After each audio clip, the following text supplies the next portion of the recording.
কলিকাতা বিশ্ববিদ্যালয় BA 5th সেমিস্টারে সকল বাংলা জেনারেল পরীক্ষার্থী বন্ধুদের জন্য আজকে আমি তোমাদের বাংলা জেনারেল পেপারের উপর থেকে তোমাদের যে সিলেবাসটা রয়েছে তো সেই সিলেবাস নিয়ে আলোচনা করব। যেহেতু তোমরা 5th সেমিস্টার বাংলা নেবে, তো সেক্ষেত্রে তোমাদের বাংলা কোন পেপারটা নেওয়া দরকার বা কিভাবে পড়বে এবং কি কি বিষয়বস্তু রয়েছে সেগুলো কিন্তু জানাটা তোমাদের খুবই অত্যন্ত গুরুত্বপূর্ণ বিষয়।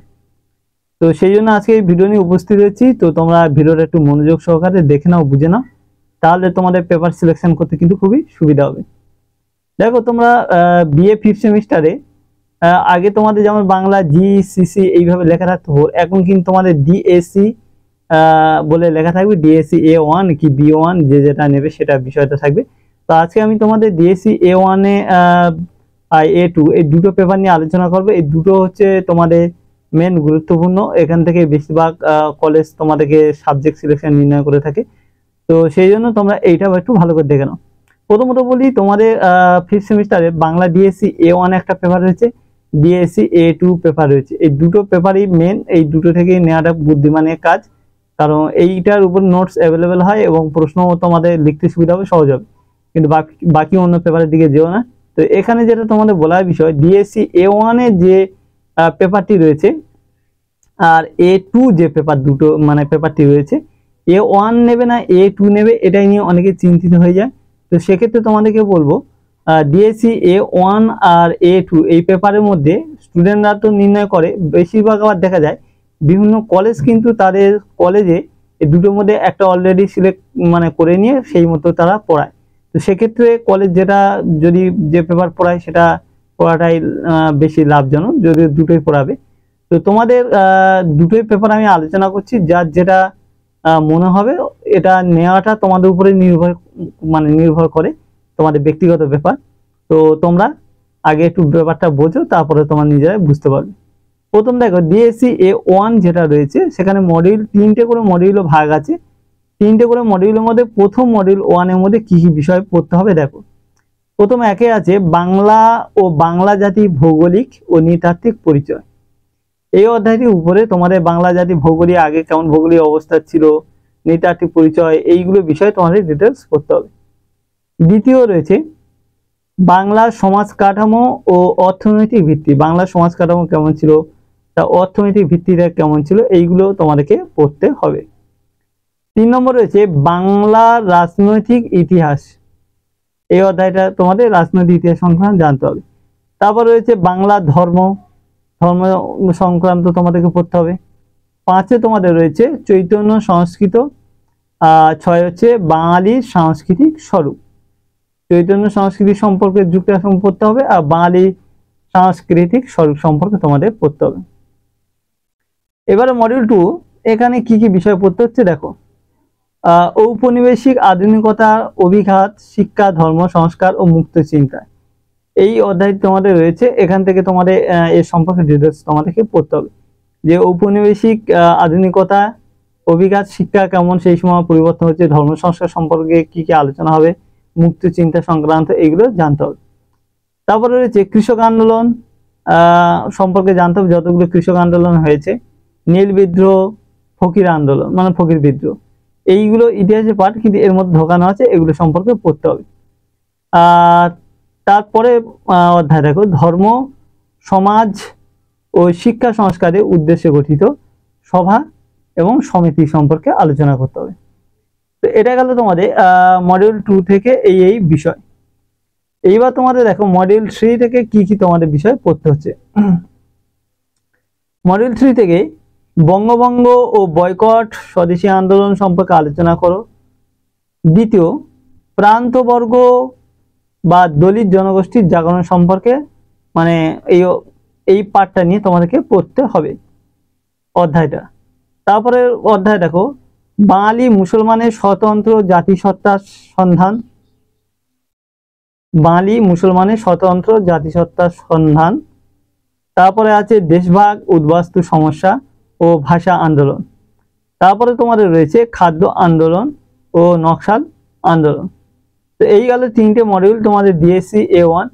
এবার ডিএসসি A2 আলোচনা করার আগে বলি, এই যে ডিএসসি A1 সংক্রান্ত যে বিষয়বস্তুগুলো দেখবে এগুলো একটু ইতিহাসের বিষয় রয়েছে বেশিরভাগটা, তো সেক্ষেত্রে অনেকে একটু বোরিং লাগতে পারে, ভালো নাও লাগতে পারে।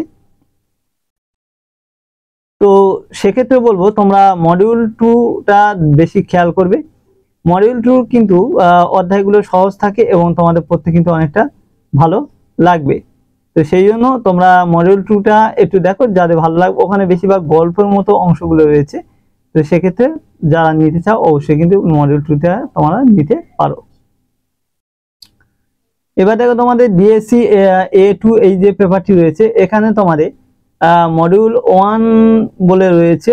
এখানে দেখো তোমাদের সজারু কাঁটা শরদিন্দু বন্দ্যোপাধ্যায়ের লেখা এই সজারু কাঁটা, এটা খুব একটা ভালো গল্প। তোমাদের একবার পড়লে কিন্তু মাথার মধ্যে খুব ভালো ঢুকে যাবে এবং তোমরা কিন্তু লিখতে পারবে। সেই জন্য আমি বলছিলাম, যাদের ইতিহাসের জিনিসটা পছন্দ যদি না হয়, তারা কিন্তু বাংলা ডিএসসি A2টা হচ্ছে সবাই মানে নেবে আর কি, যাদের ভালো লাগবে না ইতিহাসের জিনিসগুলো। এগুলো কিন্তু বাংলা পুরো প্রপারলি বাংলার যে গল্পগুলো হয় সেইগুলো, তো মানে পুরোপুরি বাংলার ধাঁচটা এখানে রয়েছে। তোমরা এই পেপারটা ওই জন্য নিতে পারো বেশিরভাগ। তো সজারু কাঁটার গল্পটা এখানে পড়লে একবার হয়ে যাবে, এখান থেকে নানা রকম প্রশ্ন হবে, এবার সেগুলো পড়তে হবে। মডিউল 2 তোমাদের এখানে মডিউল 2 এর মধ্যে দেখো অনেকগুলো পার্ট রয়েছে। তো প্রথম পার্টের মধ্যে বলি দুটো পার্ট অধ্যায় রয়েছে মেন। তো বাংলা কল্পবিজ্ঞান ও গোয়েন্দা কাহিনী এই অধ্যায়টা রয়েছে, কল্পবিজ্ঞান আর গোয়েন্দা কাহিনী, ওই গোয়েন্দা সংক্রান্ত যেসব আর কি সত্যজিৎ রায় তোমরা পড়েছিলে। আর দ্বিতীয় রয়েছে শঙ্কু সমগ্র, অর্থাৎ শঙ্কু যে টোটাল জিনিসগুলো লিখে গিয়েছিলেন প্রফেসর শঙ্কু, তারই সমগ্রগুলো রয়েছে সত্যজিৎ রায়, এটা সেম জিনিস। তো এইগুলো হচ্ছে তোমাদের অনেকটা অ্যাডভেঞ্চার টাইপের যে বিষয়গুলো রয়েছে। তো এখানে তোমরা এইগুলো পড়লে কিন্তু বেশি মাথায় ঢুকে যাবে। তো শঙ্কু সমগ্র এই যে অধ্যায়টা, এর মধ্যে আবার কতগুলো পার্ট পার্ট করে ভাগ নিয়ে আলোচনা হয়েছে অধ্যায়গুলো। হ্যাঁ দেখো, প্রথম তোমাদের বোম যাত্রীর ডায়েরি তোমরা পড়েছিলে 9-এ, সেটাই আবার আছে। প্রফেসর শঙ্কু ও ম্যাকাও, এটা নিয়ে একটা অধ্যায় রয়েছে। প্রফেসর শঙ্কু গোলক রহস্য, এটি একটি অধ্যায় রয়েছে, সব অ্যাডভেঞ্চার টাইপের। প্রফেসর শঙ্কু ও রবু, এটাও একটা অধ্যায় রয়েছে। তারপর তোমার আছে হিপনোজেন, ঠিক আছে, এটা একটা অধ্যায় রয়েছে। মহাকাশের দূত, এটা একটা অধ্যায় রয়েছে। শঙ্কু ও আদিম মানুষ, এটা একটা অধ্যায় রয়েছে, তবে ছোট ছোট অধ্যায়। শঙ্কু ও ফ্র্যাঙ্কেনস্টাইন, এটা একটা রয়েছে অধ্যায়। তো এতগুলো ভাগ ভেঙে আছে, কিন্তু খুব ছোট ছোট এগুলো অংশ। একটা পার্ট থেকে হয়তো 3টে কি 4টে করে প্রশ্ন, 4টে তাও অতগুলো হবে না, করলে হবে 3টে করে করলে হয়ে যাবে। তো এই পার্টটা হচ্ছে বড়, এখান থেকে তোমাদের মোটামুটি প্রশ্ন করা হবে। তো এটা একবার করে পড়লে কিন্তু তোমাদের মাথায় ঢুকে যাবে। এইবারে বলি তোমাদের যেটা চাপের বিষয়, সেটা হচ্ছে মডিউল 3 সব ভুতুরে বলে একটা, এটা বড় একটা উপন্যাসের মতো মানে রয়েছে গল্প। এর মধ্যে অনেকগুলো পার্ট রয়েছে, গল্প প্রায় 12-14টা হচ্ছে পরপর পরপর অধ্যায় ভেঙে ভেঙে পার্ট রয়েছে। এবং মানে 12-14টার মধ্যে অধ্যায় ধরো তোমরা, পার্ট না ধরাই বলি, সব ভুতুরে এটা গল্প গ্রন্থ। এর মধ্যে 12-13টা হচ্ছে টোটাল গল্প রয়েছে। প্রত্যেকটা গল্প থেকে 3-4টে করে কিন্তু প্রশ্ন ভালো, কিন্তু গল্পগুলো খুব সোজা, সব ওই অ্যাডভেঞ্চার টাইপের আর কি, ভূতের গল্পের মতো সব লেখাগুলো। কিছুটা ভুল মনে হবে কিন্তু ভুল নয়, এরকম একটা পুরো বাড়ি এই সংক্রান্ত সব বিষয়গুলো নিয়ে আলোচনা হয়েছে। তো তোমরা যদি এটা মানে ভালো করে পড়ো, তাহলে কিন্তু তোমরা একবার করে, যারা পড়বে একবার করে, তারা সব লিখতে পারবে এবং খুব ইন্টারেস্ট লাগবে এবং পড়তেও ভালো লাগবে, বাংলা যে বিষয়গুলো যেমন প্রশ্ন হয়ে থাকে আর কি। তো সেই জন্য তোমরা এটা পড়তে পারো। তবে একটা জিনিস বলবো, মডিউল এই যে ডিএসসি A2 পেপারে এই যে বিষয়গুলো নিয়ে আলোচনা করলাম, এইগুলো অধ্যায়টা একটু বেশি হয়, কিন্তু পড়তে খুবই ভালো লাগবে তোমাদের। বাংলা যে গল্প সিস্টেমগুলো হয়, তোমরা একবার পড়লে হয়ে যাবে এবং নাম্বার তোলার একটা জায়গা তখন থাকবে। কিন্তু ডিএসসি A1 এ যেটা রয়েছে, ওখানে প্রশ্নের সংখ্যা মোটামুটি হবে, কিন্তু ওখানে কিন্তু ইতিহাসের সঙ্গে অনেকটা লিঙ্ক রয়েছে। আমাদের বাংলা বলে অনেকের কাছে মনে হতে পারে এটা বাংলা প্রশ্ন, এরকম নাও মনে হতে পারে। ইতিহাসে কিছু টপিক রয়েছে, নর্মালি একটু কঠিন মতন পার্ট রয়েছে, অর্থনৈতিক, পরিবেশ, ভৌগোলিক অবস্থা, এরকম। তো ইতিহাসের সঙ্গে বেশি লিঙ্ক, ওই জন্য যারা ইতিহাস ভালো লাগে তারা ডিএসসি A1টা নিতে পারো। আর যারা প্রপারলি বাংলা সাহিত্য, উপন্যাস এইগুলো পড়তে ভালোবাসো অ্যাডভেঞ্চার, তারা হচ্ছে ডিএসসি A2 এই পেপারটা নেবে। তো এইটুকুই বললাম, বাকিটা তোমাদের ব্যক্তিগত ব্যাপার। তো ভালো করে দেখো, বোঝো। বই থাকলে কিছু পড়া শুরু করো, আমিও কিছু কিছু টপিক দিয়ে পড়ানো শুরু করে দেবো তোমাদের।